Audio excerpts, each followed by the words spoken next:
আসসালামু আলাইকুম, নমস্কার। কী খবর সবার? আশা করি সবাই ভালো আছেন। যাই হোক, আমি অনেক দোয়া সুবিধা ভালো আছি। তে আইলাম আজকে বিকেলবেলায় পাথারে আবার। পাথারে আইলাম ধান খেতে। আসলে ধান খেতে এবার কীরকম হয়েছে সবাই দেখাবার জন্য আইছিলাম। যে মাসাল্লাহ ধান ভালো হয়েছে, এরকম হয়েছে আর কি। যাই হোক,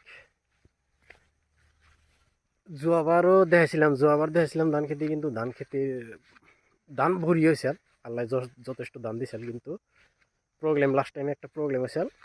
তার মানে হলা পোকা বিলাক একটা পোকা আসাল। পোকা কি করছে, এই যে ধানের বাইলের এই জায়গাটাই কেটে কেটে ফালাই দিছে আর কি।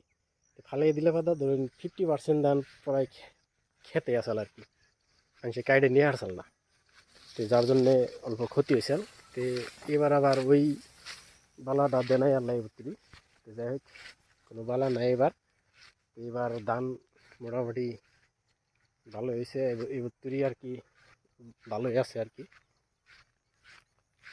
তোর আরো সপ্তাহ নিয়ে এই দেখ, যত বড় পাথরটা দেখতে চাও, এই পাথরটা ওর আগে দান আছে।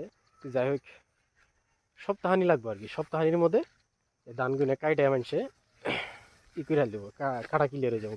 ধান কাটার পরে আবার অন্য অন্য খেতি করবো, মাকই খেতি বা কিবা অন্য ধরনের কিবা খেতি যেতি করবো।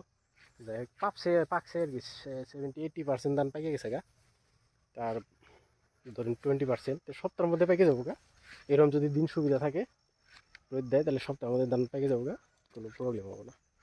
তো যাই হোক, ভিডিও বেশি লম্বা করি না। বিকেল টাইমে ভাবলাম যে আমার দর্শককে দেখে দিই ধানের ক্ষেত্রে। এবার দেখাইলাম না, ধানের মাত্রা বেশি।